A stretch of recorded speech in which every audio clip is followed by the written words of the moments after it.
Nanti 14 April saya akan ke sana untuk melihat lagi bagaimana apa yang mau dikerjakan bersama-sama.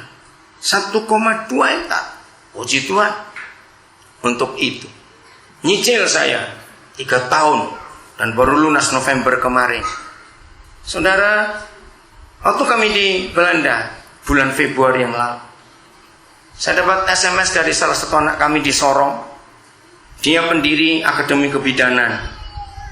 Nah, saya itu di Papua paling suka cari rumah di dekat pelabuhan. Supaya ada tim datang apa. Saya nggak pernah kenal Dr. Zainal. Nah, dia jual bersama perabotannya, Fenty. Mobilnya, semua TV, termasuk alat praktek dokter giginya juga. Karena saya belum tahu siapa jadi dokter gigi di situ. Dijual murah sekali alat-alat itu semua. Nah, hari ini kami lagi urusan dengan bank. Saudara, kenapa saya punya hati seperti itu, punya iman? Walaupun kami nggak pernah tinggal nantinya. Karena kami percaya ada janji yang luar biasa. Dalam diri saya ada kapasitas-fasilitas saya akan pakai untuk kemuliaan Tuhan. Saya nggak pernah kenal Dr. Gigi Zainal, tapi dia tahu tentang pelayanan kita. Dan sudah lama saya berdoa untuk Sorong. Saya ingin menyelamatkan anak-anak kecil di Sorong. Yang begitu banyak di terminal, di jalanan, di pasar. Nah, rumahnya cukup besar, tanahnya cukup luas, itu bangunan Belanda. Hari ini Dr. Zainal sedang ngurus IMB-nya, karena persyaratan di bank itu belum ada IMB. Saudara, ayo kita mikirkan terus, jangan diri sendiri terus. Pikirkan bagaimana kerajaan surga nyata di bumi ini. Lewat apa saja yang kita bisa buat. Kami sedang urusan dengan Pak Madio untuk rumah kosnya di Jogja. Nanti kita akan beli. Seperti kalau anak-anak kita di sekolah ke Jogja sudah ada tempat. Saudara bayangkan, maaf ya kalau saya cerita ini supaya saudara melihat. Secara logika, kapan saya akan berhenti mikirin orang lain? Saya bilang gak akan berhenti sampai hari akhir hidup saya. Saya terus mikir orang-orang itu.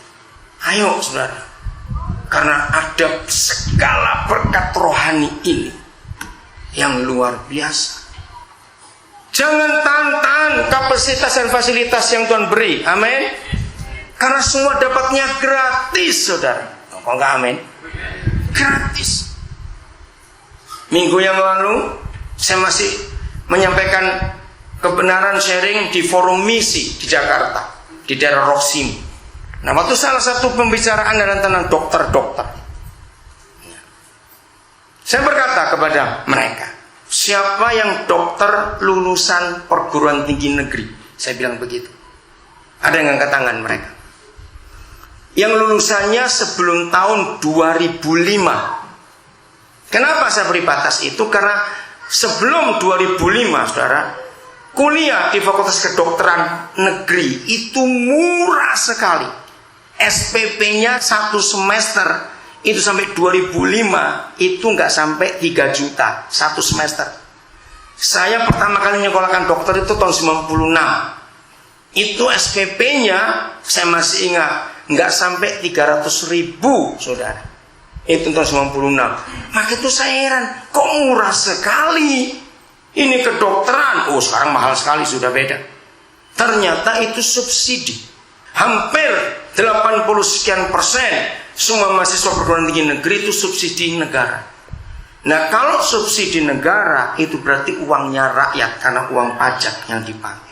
Nah, saya berkata kepada dokter-dokter Kristen yang lulusan perguruan tinggi negeri, harusnya kalau dokter-dokter itu sudah jadi kaya raya hanya karena nunggu orang sakit. Nanti berapa banyak dokter-dokter Indonesia karena prakteknya bagus, pelayanannya bagus, bisa beli rumah di Singapura, di Sydney, luar biasa. Tidak dosa beli rumah di sana, itu haknya dia. Tapi saya berkata, untuk misi, seharusnya para dokter Kristen yang lulusan perguruan tinggi negeri ini paling tidak dalam 1 hari milih dari prakteknya, mungkin Rebo atau Kamis, nggak tahu. Tulisan di papan itu, hari Rabu praktek gratis untuk orang miskin. Ya. Nggak ada yang ngamen waktu itu. Ya. Karena pelit. Enak aja praktek gratis. Nah, pertama kali saya diskusi itu beberapa tahun yang lalu, ada dokter bilang gini, Pak, masalahnya kan banyak yang tipu-tipu, istilah Papua begitu. Nah, kalau itu orang kaya atau datang di hari praktek gratis, terus bagaimana? Pura-pura miskin maksudnya orang kaya. saya ajari begini. Manusia itu hidungnya cukup tajam untuk nyium dia kaya atau miskin itu tahu. Jujur ya atau tidak? Pakaian boleh kelihatan compang-camping, duit itu ada baunya, saudara, percayalah baik-baik. Nah, yang biasa ngantongin duit banyak, baunya ada di tubuhnya. Ngerti ilustrasi ini? Jadi saya bilang, dokter nggak usah khawatir. Kalau sampai ada orang kaya bohong, ngaku miskin datang, langsung formalin, awetkan dia dengan gaya miring begitu, lalu kenalkan kepada banyak orang, ini bajingan itu tadi. Tertawa mereka, saya bilang begitu. Betul enggak? Orang kaya kurang ajar betul, pura-pura miskin lagi.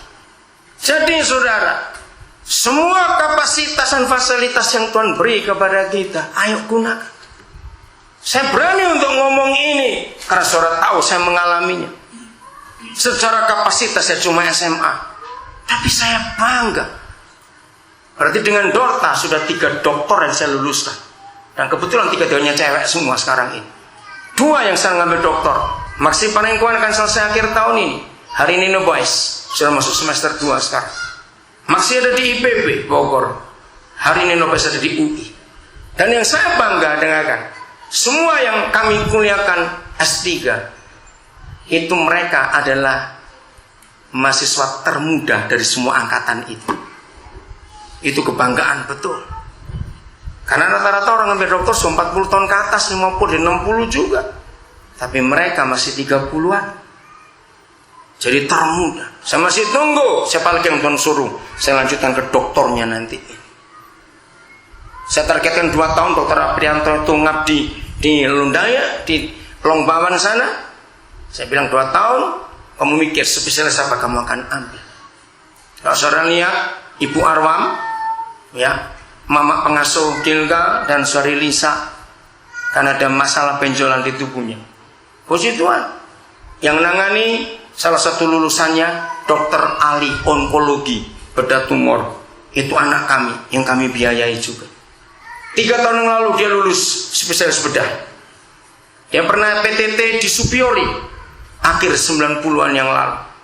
Nah, udah ngambil S2-nya, mau spesialis bedahnya, lulus. Dia bilang, saya belum mau ke Papua dulu. Kenapa? Saya mau ngambil onkologi bedah tumor. Silakan. Dan dia sudah lulus Desember yang lalu. Maka itu ketika Bu Arwan dan Lisa ngalami sesuatu, kita telepon dia, sudah datang ke Surabaya. Puji Tuhan untuk itu. Saudara, ayo, kapasitas yang sesedikit apapun juga. Dengar yang kata ini, kapasitas sekecil apapun juga, fasilitas sesedikit apapun juga, kalau nggak dipakai dia akan mubazir. Kalau dipakai dia berkembang. Setuju? Dan buktinya adalah saya. Harus berani untuk ngomong, bukan untuk sombong. Ada orang nggak suka saya ngomong begini. Kalau nggak cerita siapa lagi? Siapa mau ceritakan tentang orang lain? Ayo kita mikir. Mulai hari ini semua kita bongkar kapasitas dan fasilitas hidup saudara masing-masing. Saya akan ulangi lagi, sebodoh-bodohnya kita, semiskin-miskinnya kita, ada jaminan dari surga bahwa kita di dalam Kristus telah menerima segala berkat yang rohani dari surga itu.